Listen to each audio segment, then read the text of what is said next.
구독을 통해 매주 새로운 내용을 받아보세요. 위 종목들은 우리 시장이 대세 상승의 흐름 속으로 나아갈 적에 상승세의 가장 중심부에 놓일 수 있는 종목으로 다른 어떤 종목보다 관심을 갖고 지켜봐야 할 종목군이다. KB금융지주 50만원, 현대자동차 100만원이 넘어설 때까지 함께할 투자자의 모임. 현재 세계 주식시장의 흐름에는 서로 다른 성격을 지닌 두 개의 상승구도를 장착하고 이 가운데 기술주의 상승구도는 가동되고 있는 상태다. 기술주의 상승구도를 이끌어 나아가는 애플은 2009년 3월 이후 발생한 유동성 장세의 흐름에서 처음으로 추세적인 상승 의지를 드러냈다. 유동성 장세를 마감한 2011년 8월 이후 한 차례 제법 큰 조정을 거쳐 애플은 추세적인 상승 과정으로 나아가면서 기술주의 상승 구도를 가동하였다. 이런 기술주의 상승 구도는 2009년 3월 1265포인트에 머물고 있던 나스닥 시장을 2021년 11월 하순에는 16,212포인트까지 추세적 상승 과정을 이끌었다. 그리고 2021년 11월 하순 이후 나스닥 시장은 추세적인 하락세로 전환되면서 1단계 하락 과정이 발생하였는데 이 과정에 1088포인트까지 밀려난 바 있다.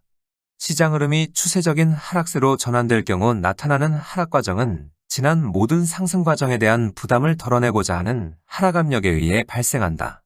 2009년 2월 1265포인트에서 16,212포인트까지 끊임없이 상승세를 지속한 것에 대한 부담을 덜어내려면 최고점에서 50% 전후 하락폭이 필요하다.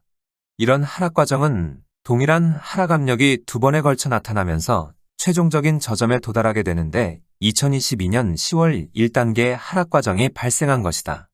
2022년 10월 세계 경제가 처한 상황에서는 나스닥 시장이 2단계 하락 과정으로 나아가는 것은 결사코 막아낼 필요가 있었다. 1단계 하락 과정이 발생하면서 세계 경제의 침체 국면이 보다 뚜렷하게 나타났는데 2단계 하락 과정이 발생할 경우 본격 침체 국면의 모습이 드러나게 된다. 뿐만 아니라 세계 주요 국가별로 내부의 여러 문제점들을 안고 있어 2단계 하락 과정의 문제점이 심각한 수준으로 불거져 나올 가능성이 높았다.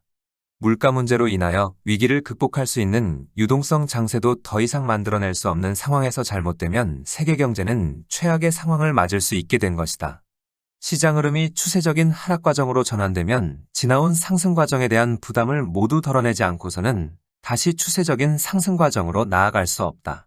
추세적인 하락 과정에 대한 부담을 모두 덜어내는 가장 간결한 방법은 잠재된 하락 압력만큼 그대로 하락 과정이 발생하는 것이다.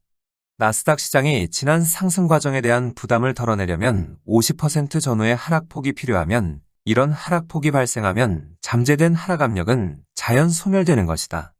그런데 2022년 10월 중순 세계 경제가 처한 상황을 고려하면 나스닥 시장은 2단계 하락 과정으로 나아갈 수 없는 상황이었다. 추세적 하락 과정으로 전환된 상태에서 2단계 하락 과정으로 나아가지 않고 1단계 하락 과정만으로 잠재된 하락 압력을 소멸시킬 수 있는 방법이 있다.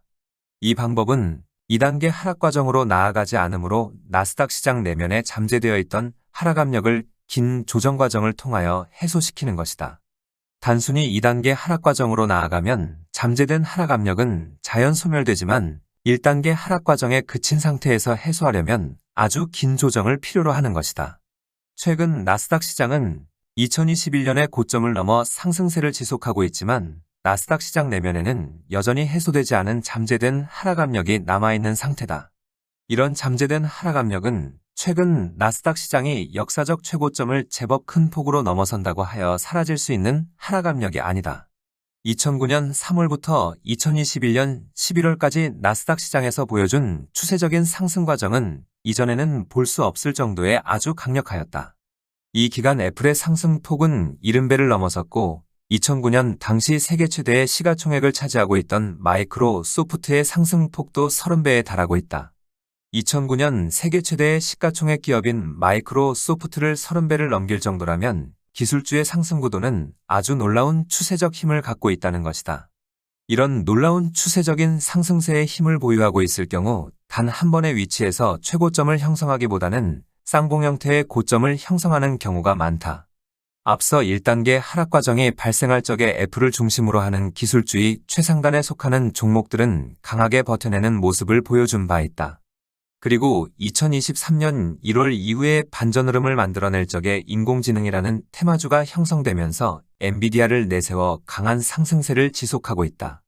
2022년 10월 이후 인공지능의 테마주를 이끌어 나아간 엔비디아는 삼성전자에 준하는 시가총액임에도 이후 12배에 달하는 상승폭이 발생하였다. 여기에서 주목해야 하는 것은 엔비디아가 12배에 달하는 상승폭이 발생함에도 나스닥 시장은 역사적 최고점을 살짝 넘어서는 것에 그친 모습이다. 나스닥 시장이 이미 추세적인 하락 과정으로 전환된 상태라 어떤 종목을 내세우든 시장 흐름의 추세적 전환은 어렵다는 것을 보여주고 있는 것이다. 나스닥 시장 내면에는 아직 해소되지 않은 나스닥 시장을 고점에서 35% 전후로 밀어내릴 수 있는 잠재된 하락 압력이 남아있는 상태다. 이런 하락 압력은 나스닥 시장의 상승 기운이 약해지면 모습을 드러내게 되어 있는데 장기간에 걸쳐 나스닥 시장을 강하게 누르게 될 것이다. 나스닥 시장이 추세적 하락 과정을 1단계에서 멈춘 만큼 나스닥 시장이 이번에 어느 위치까지 밀어붙이든 최고점에서 35% 전후까지는 밀려나게 될 것이다. 현재 위치에서 나스닥 시장의 위치를 올려놓으면 놓을수록 이후 발생하게 되는 나스닥 시장의 장기 조정권의 저점을 올려놓을 수 있다. 2009년 3월 유동성 장세에서 애플이 추세적 상승 의지를 드러내고 2012년 이후 애플이 추세적인 상승 과정으로 나아가면서 기술주의 상승 구도는 가동되었다. 마찬가지로 2020년 3월 이후 발생한 유동성 장세에서 자동차와 금융주의 상승 구도를 구축하고 최근 이를 가동시킬 수 있는 준비를 끝냈다. 기술주의 상승 구도는 어떤 형태의 상승 강도로 밀어붙이는 모습을 보여주더라도 물가에 대한 부담은 크지 않아 자유로운 상황이다. 기술주는 여타 종목들을 누르면서 상승세를 지속하는 경향이 있어 물가를 의식하지 않고 상승 구도를 자유롭게 구동시킬 수 있는 것이다. 그렇지만 자동차와 금융주의 새로운 상승 구도, 특히 새로운 상승 구도를 실제 이끌어 나아갈 것으로 지목한 금융주의 상승 구도는 물가 문제와 밀접한 관련이 있다. 물가를 제대로 안정시켜 놓지 않은 상태에서 금융주의 상승 구도를 가동시킬 수는 없기 때문에 물가 문제만 불거지면 고개를 숙이는 모습을 반복하고 있다. 현재 강한 모습의 기술주는 새로운 상승 구도가 가동되는 것과 맞물려 약세 흐름으로 돌아서고 이후 장기간의 조정 국면에 진입할 것이라 하였다. 당장은 기술주에 흐르고 있는 상승 강도가 크게 앞선 모습이지만 실상은 새로운 상승 구도의 내부에 흐르고 있는 상승 기류의 강도가 훨씬 강하다. 새로운 상승 구도는 2012년 애플이 기술주의 상승 구도를 가동시키기 직전과 같이 내면에는 아주 강력한 상승 기류가 흐르고 있는 것이다. 문제는 이런 강한 기류가 흐르고 있다고 하여도 상승 구도를 가동시켜야만 모습을 드러낼 수 있다는 점인데 현재 출발을 할 수 있는 신호를 기다리고 있다. 최근 애플과 마이크로소프트 그리고 엔비디아의 시가총액은 원화 기준으로 4,500조를 모두 넘어선 바 있다. 세계 중요 종목들에 대하여 가치의 기준을 제시할 수 있는 이들 종목의 시가총액이 높아지면 질수록 새로운 상승 구도의 상승 볼륨 또한 더욱 커지게 되어 있다. 2021년 11월 애플의 3,400조를 기준으로 제시한 시장의 상승 볼륨이 4,500조를 넘어서므로 상승 볼륨은 30% 추가로 커진 셈이다. 지난주 발표한 미국의 소비자 물가지수는 출발을 좀 더 기다려보라는 신호를 보여주고 있고 현재까지 나타난 시장 흐름도 이런 모습을 반영하고 있다. 다만 기술주에 치고 올리는 움직임에도 역외관계인 금융주의 상승 구도를 가동시킬 수 있는 미국의 대형 금융주들의 행보는 크게 밀리지는 않고 버텨내고 있다. 시장 흐름의 내면의 모습은 해당 종목군이 강세 움직임을 보여줄 적에는 속내를 찾아내기 힘들지만 조정 국면에서는 어렵지 않게 모습을 드러낸다. 지난 3월 중순 이후 금융주는 3개월이 넘어서는 조정 국면이 지속되고 있는데 내부에 강한 상승 기류가 흐르고 있음을 보여주고 있다. 물가 문제가 더 이상 악화되지 않는다면 현재의 조정폭 수준에서 머물다가 상승 구도를 가동시키는 모습을 보여주게 될 것이다. 지난 3월 중순 조정 국면에 접어들어가는 시기 최대 4개월의 조정 기간이 필요하다 하였는데 4개월째로 접어들어간 만큼 차분히 기다려봐야 하겠다.